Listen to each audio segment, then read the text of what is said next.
Bismillahirrahmanirrahim. Dear students, Assalamu alaikum. I am Mrs. Sidra and this is our lecture for Chemistry Class 8th. Today we are going to start chapter number 2, that is the structure of atoms. We all know that all the things are made up of atoms, and atoms are very much smaller in size that they cannot be seen with the naked eye, and microscopes are required to look at the atoms. The structure of atom is actually the arrangement of the subatomic particles. The subatomic particles are the electrons, protons and neutrons that are present in the atom, and now the arrangement of these subatomic particles is actually the structure of atoms. At the end of 19th century and the start of 20th century, many experiments were performed to determine the structure of the atoms. Bohr's atomic model and Rutherford's atomic model have done much contribution in determining the structure of atoms. Bohr's structure of an atom nicely explains the arrangement of elements in the periodic table and periodicity of properties. Elements are arranged in the periodic table. We will study this in the next chapter. They are arranged in the periodic table and they are arranged in a manner in which their properties are similar to one another, and this arrangement according to the similarity of the properties is called the periodicity of properties. Bohr's model played an important role in determining the periodicity of properties. The important theories and the models played a role in finding out the structure or the arrangement of the subatomic particles inside the atom.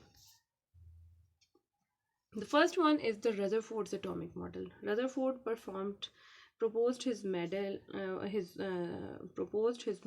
1911, and first he performed the experiment, then he found out the observations, then he concluded the results on the basis of the observations, then he proposed his atomic model, and later on the scientist found out the defects in it, but his experiment was of great importance and he discovered a very important part of the atom, that is the nucleus. That's why his atomic model got much importance. Okay, so first of all is this experiment.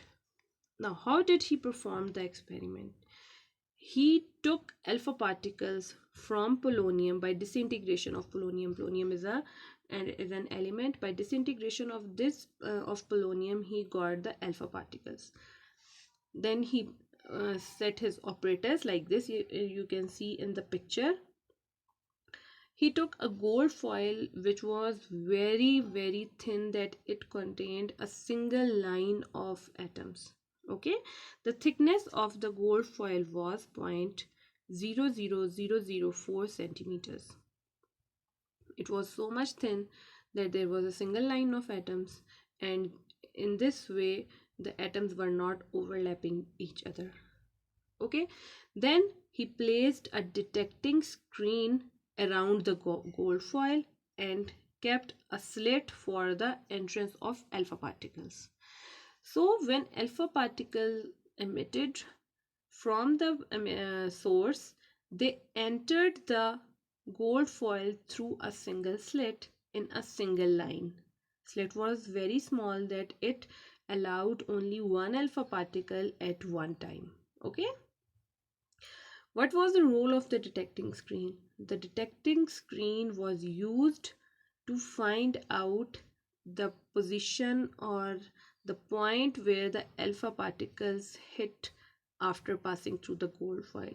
This was actually a fluorescent screen, and when the alpha particle hit on any place on it, it produced fluorescence, and then it was easy to find out the position where this alpha particle has gone. So this was the apparatus that was set for the experiment. Then comes the observation. By performing the experiment, what did he observe? He observed that most of the alpha particles that passed through the gold foil undeflected. Okay, most of the alpha particles passed through the foil. most of them were not hindered, they were not hit to anything, and they were not blocked by anything. Actually, they passed through the gold foil. Only few were, number two, only few were slightly deflected. Now what happened there? It means that there is something who hindered the path of the alpha particle, but it could not stop it. So only few were slightly deflected, mostly were passed through, and few were slightly deflected. The last observation was that only 1 in 1 million was deflected more than 90 degrees. It means it found a proper hindrance which deflected it more than 90 degrees, deflected it properly or hardly. These were the observations. On the basis of these observations, he found out few results that it would be the reason of this observation, or this would be the reason of this observation. So next are the conclusions. Look at the picture. You can find out the passage of the movement of the alpha particles through the gold foil. Okay, these that are turned, these are the deflected one, that are deflected because of some hindrance inside the gold foil. Now what are the conclusions on the basis of these observations? First one is, since majority of alpha particles passed straight through the gold foil undeflected, it means most of the space occupied or in by the atom is empty.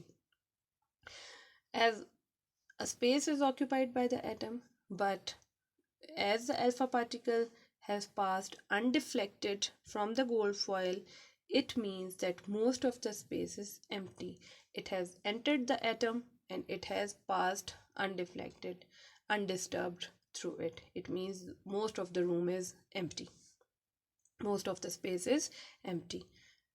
This was the conclusion from the first point. Then second one is the deflection of the alpha particles through angles greater than 90 degree shows that these particles are deflected by electrostatic repulsion between positively charged alpha particles and the positively charged part of atom.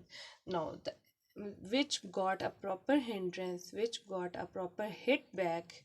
It means that those alpha particles has faced some force of repulsion. Now the force of repulsion is always between the same charges. Alpha particles are positively charged. Okay, so when they entered the gold foil and they were deflected through angle greater than 90 degree, it means that they have faced some positive charged particle inside the atoms. It means that they have faced what is the name of the positive charged particle? That is the proton. So they have faced the protons. Okay, so it means there are present positive charges in the atom at the center. Now, massive alpha particles are not deflected by electrons, as the alpha particles were positively charged and they were greater in size, so they were not deflected by the electrons. Electrons are very smaller in size, so they were not able to deflect the alpha particles, but alpha particles were able to pass through the gold foil. Okay, they got deflection through a greater angle only from the central part of the atom. So on the basis of these conclusions, he made a model that the structure of the atom according to his experiment would be like this. On the basis of the conclusions, Rutherford proposed a new model for an atom. He gave the model that was similar to the solar system. He proposed a planetary model that is similar to the solar system. Means that he said that there is something present in the middle and there are something that are revolving around it, and this is the solar system. So he thought that the structure of atom is similar to the solar system. He proposed a planetary model similar to the solar system for an atom. An atom is a neutral particle. Neutral particle means that it does not have any charge. It means the number of negative charges and the number of positive charges is equal. This is the obvious thing, that the electrons and protons are equal in number. but their positions were not known. And he, through the by performing the experiment, found out the positions. The mass of an atom is concentrated in a very small, dense, positively charged region. As the alpha particles got hit back only from the central part, so it means that there is present more positive charge in the middle. Okay, there is present a majority of positive charge in the middle. So it means that the protons are present in the middle, and as the massive mass is most of the mass is present in the middle, it means the neutral particles, that are neutrons, are also present in the middle. He named this central part as the nucleus. Now, nucleus, the name was discovered by Rutherford. That's why his model is very important. The electrons are revolving around the nucleus in circles. These circles are called orbits. Now, the negative charges are present outside the central part, and they are revolving around it. That's why he called his model as the planetary model. Okay. Later on, there were few defects that were found out in the Rutherford's atomic model. First one is, according to the classical physics, he said that electrons are revolving around the nucleus in the orbits. Electrons are negatively charged and they are revolving around the positively charged nucleus. But according to classical physics, electrons, being charged particles, will emit energy continuously while revolving around the nucleus. When they are revolving around the nucleus, it means they are emitting the energy because they have charge on it. Okay, thus its orbits will become smaller and smaller until it would fall into the nucleus. As it is emitting energy, so it means its energy is decreasing, and because of this, the force of attraction that is present in the nucleus, it is attracting the electron, so the electron should fall into the nucleus. This would collapse the atomic structure. If the electron will fall into the nucleus, then the nucleus will not, then the atom will not be the or will not be of the same structure. So this was a major defect that was not explained through the Rutherford atomic model. That he said that electrons are revolving in the orbits, but he was not able to find out the movement of the electrons, of the charged electrons, in the proper manner.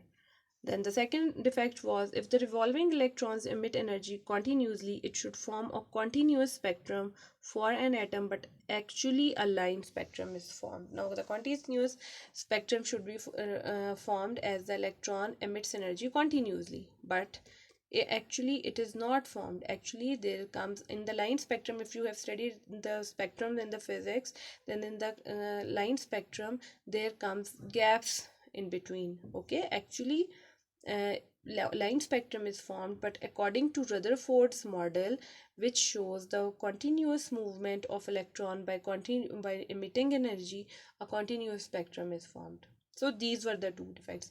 Now what you have to do, this topic is very much important, and mostly one or two parts come in the paper. If full question comes, then it would be of 10 marks. Otherwise, almost 5 to 8 marks question is compulsory from this topic, from Rutherford's atomic model and Bohr's atomic model.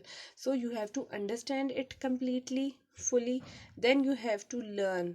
As I have shown you the headings, you can add the headings in the textbook by giving the heading of experiment, then observations, then conclusions. You can write the thickness of the underline the thickness of the gold foil.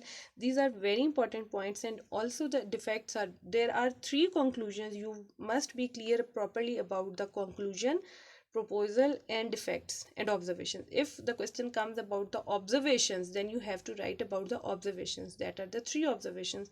Then if question comes only about write the conclusions, then you have to write the 3 points of the conclusion.